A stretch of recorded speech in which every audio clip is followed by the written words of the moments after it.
Coucou, c'est le 30 juillet et... Non, non, le 30 janvier. Lapsus révélateur. C'est le 30... Non, c'est le 30 décembre et on est à La Réunion. Et il y a un soleil d'enfer. Il fait hyper beau, c'est magnifique. Et c'est le temps de réfléchir sur 2024.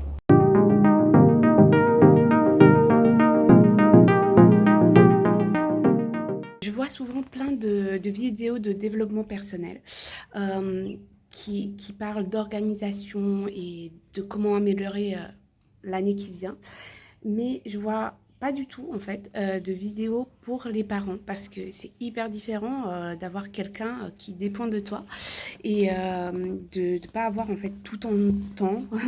Et en fait, je me suis dit, mais je vais faire la vidéo pour te donner en fait ce que je vais implémenter en 2025 pour que ça soit une année géniale en famille, pour qu'on s'amuse et aussi pour que j'atteigne mes objectifs professionnels et voilà, qui ne sont pas en lien direct avec ma vie de famille.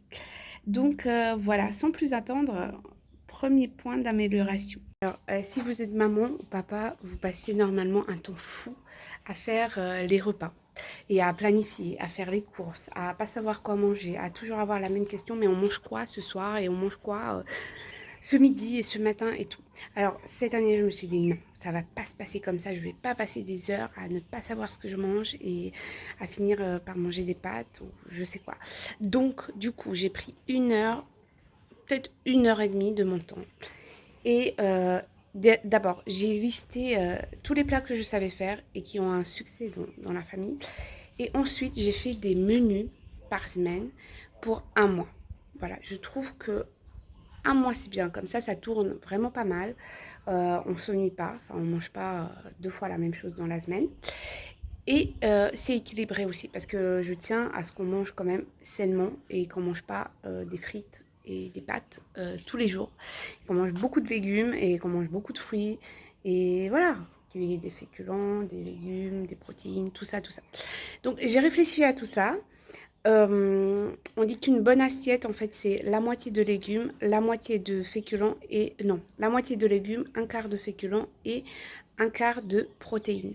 Donc voilà, c'est un bon temps à garder en tête, mais voilà, c'est pas grave si sur un repas, c'est pas complètement ça.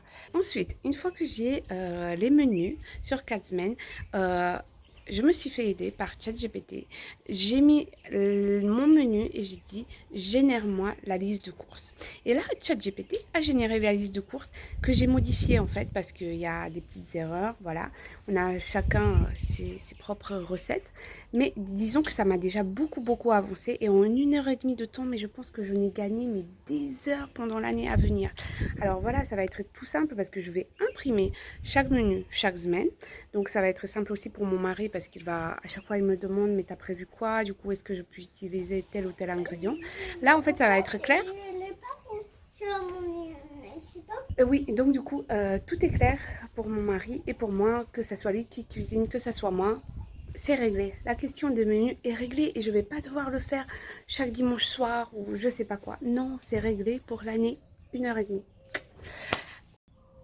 Deuxième étape du plan d'action, c'est que j'ai fait une soirée avec mon mari.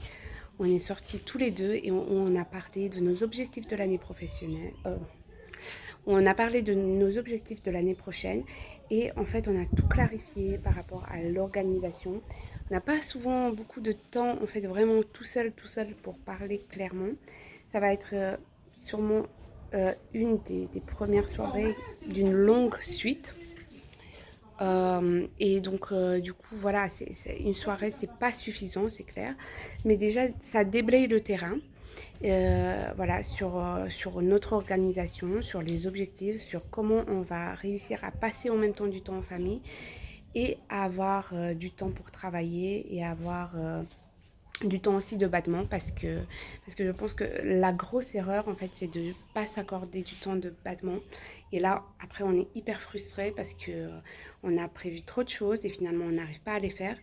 Donc voilà, on a parlé de ça. Donc je pense une astuce c'est vraiment de confier les enfants à quelqu'un pendant une soirée et de parler. Et enfin, le troisième point que j'aimerais aborder, c'est d'être très clair sur ses objectifs. Parce que quand on est parent, en fait, moi, je me suis rendu compte qu'on n'a plus du tout le temps pour le superflu, en fait. Et que il faut vraiment être intentionnel et choisir avec quoi on va remplir ses journées, ses semaines. Voilà, on peut aimer faire plein de choses. Moi, j'adore. Je papillonne. J'aime beaucoup, beaucoup de choses. Mais à un moment donné, il faut juste faire un choix. Et on peut tout faire, mais pas tout en même temps. Donc voilà. En fait, moi, j'ai choisi par exemple 3 objectifs pour cette année ou 3 points de concentration. Ça va être la famille, évidemment. J'adore passer du temps en famille et puis c'est le noyau dur en fait de mon existence, surtout actuellement. Mon entreprise que j'ai confondée avec mon associé, mes associés. Et puis YouTube, parce que c'est une passion créative que j'adore et que il faut en fait que j'ai quelque chose de créatif à faire à côté. Et donc voilà, j'ai choisi mes 3 points de concentration et ensuite en fait il y aura d'autres choses. Il y aura du sport, il y aura de la musique, je sais pas, des voyages. Mais disons que le focus cette année, ça sera sur ces 3 aspects-là. Donc voilà, je peux garder cette vidéo courte parce que je pense que le but en fait c'est pas de lister tout plein de trucs, de faire un catalogue. En fait, c'est juste d'inspirer ceux d'entre vous qui ont envie de faire de 2025 la meilleure année de leur vie jusque-là, à juste faire des choses, à s'organiser, à essayer des trucs et à voir ce que ça donne. Et moi, je suis très curieuse en fait, juste d'essayer et ensuite de se dire ah oui, ça marche, ça marche pas et de se mettre en action. Voilà, bonne préparation pour l'année prochaine et pour le réveillon et je vous dis à bientôt.